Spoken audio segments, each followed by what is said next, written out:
तो दर्शकों, आज मैं आपके सामने एक और भोलेनाथ की बहुत ही सुंदर कथा लेकर उपस्थित हूँ। यह कहानी एक ऐसे भोले भक्त का है जिसका जन्म मुंबई के पास दुआन गांव में एक जाट घराने में हुआ था। भोला के माता पिता कृषि और पशुपालन करके अपना जीवन यापन करते थे।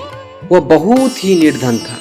जैसे ही भोला बड़ा हुआ, उसे भी पशु चराने के कामों में लगा दिया गया। वो प्रतिदिन पशु चराने जाया करता था और वहीं पर गांव के बाहर ही कच्चे तालाब के किनारे एक ठाकुर द्वार था, जिसमें बहुत सारी ठाकुरों की मूर्तियां रखी हुई थी। लोग प्रतिदिन वहां आकर अपनी माथा टेकते और बहुत सारे भेंट अर्पण करते।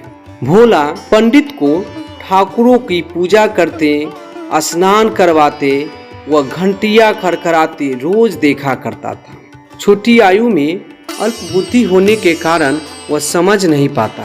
एक दिन उसके मन में आया कि देखते हैं कि क्या है। उसने एक दिन पंडित से पूछ ही लिया कि आप मूर्तियों के आगे बैठकर क्या करते हैं। तब पंडित ने कहा, बेटा मैं ठाकुरों की सेवा करता हूँ, जिनसे कि मनोकामनाएं पूर्ण होती है। तो भोला ने कहा, तो महाराज इनमें से कुछ ठाकुर मुझे भी दे दीजिए। अब तो पंडित जी असमंजस में पड़ गए। भोला उसको तंग पर तंग करने लगे। उससे छुटकारा पाने के लिए पंडित ने कपड़ों में पत्थर लपेट कर दे दिया। घर जाकर भोला ने पत्थर को ठाकुर समझकर स्नान कराया और भोग लगाने के लिए कहने लगा। उसने ठाकुर के आगे बहुत मिन्नतें की। भोला ने कसम भी खाई कि यदि ठाकुर जी आप नहीं खाएंगे तो मैं भी भूखा रहूंगा। उसका यह प्रण देखकर प्रभु वहां प्रकट हुए तथा रोटी खाई और वहां उसकी लस्सी भी पी। इस प्रकार भोला ने अपने भोलेपन में पूजा करने और साफ मन से पत्थर में भी भगवान को पा लिया। जब भोले को लगन लगी, उस समय उसके माता पिता बूढ़े हो चुके थे और अकेला और नवयुवक था। उसे ख्याल आया कि ठाकुर को पूजा से खुश करके यदि सब कुछ हासिल किया जा सकता है तो उसे अवश्य ही यह करना होगा, जिससे घर की गरीबी चली जाए तथा सुख आए। ऐसा सोचकर पंडित के पास गया कि वह ठाकुर की पूजा अकेले नहीं कर पाएगा। दूसरा, तुम अनपढ़ हो। तीसरा, ठाकुर जी मंदिर के बिना कहीं नहीं रहते और न ही प्रसन्न होते हैं, इसलिए तुम जिद मत करो और जाकर खेतों को संभालो। ब्राह्मण का धर्म है पूजा पाठ करना और जाट का कार्य है अनाज पैदा। परंतु भोला वहां से टस से मस नहीं हुआ। तब पंडित ने मंदिर के आसपास जो फालतू शालिग्राम पड़ा हुआ था वो उठाकर भोला को दे दिए और पूजा पाठ की विधि भी बता दी। अब तो पूरी रात भोला को नींद न आई। वह पूरी रात सोचता रहा कि ठाकुर को कैसे प्रसन्न करेंगे और उनसे क्या मांगेंगे। सुबह उठकर अपने नहाने के बाद ठाकुर को स्नान कराया। भक्त भाव से बैठकर लस्सी, रिड़की व रोटी पकाई।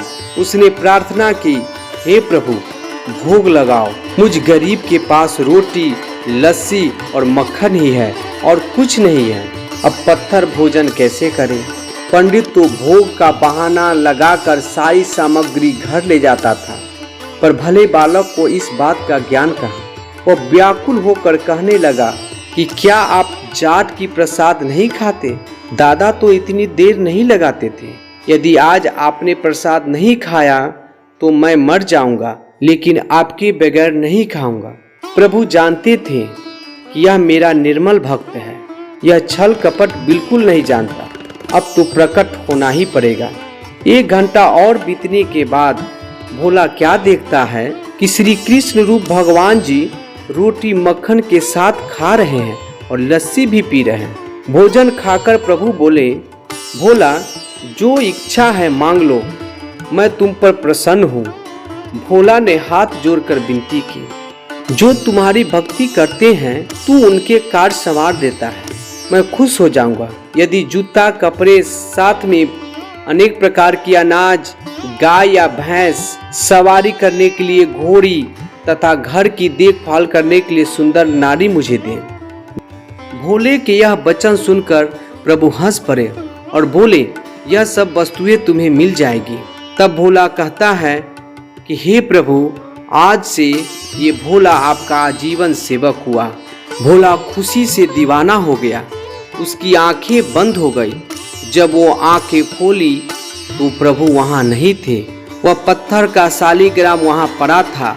उसने बर्तन में बचा हुआ प्रसाद खाया, जिससे उसे तीनों लोक का ज्ञान हो गया।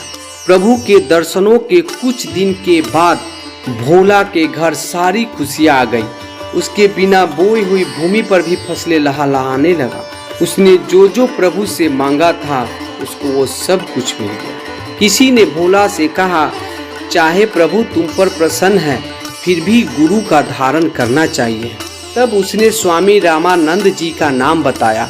एक दिन अचानक ही रामानंद जी उधर से निकले। भक्त भोला ने दिल से उनको खूब सेवा की तथा दीक्षा की मांग की। रामानंद जी ने उनकी विनती स्वीकार कर ली और दीक्षा देकर भोला को अपना शिष्य बना लिया। भोला भगवान का नाम का सुमिरन करने लगा। इस तरह से भोला भगवान का अनन्य भक्त बन गया। तो दर्शकों, भगवान भाव का पुजारी है, नहीं कि भोग का पुजारी है। अगर भावना अच्छी हो तो भगवान अवश्य दर्शन देते हैं।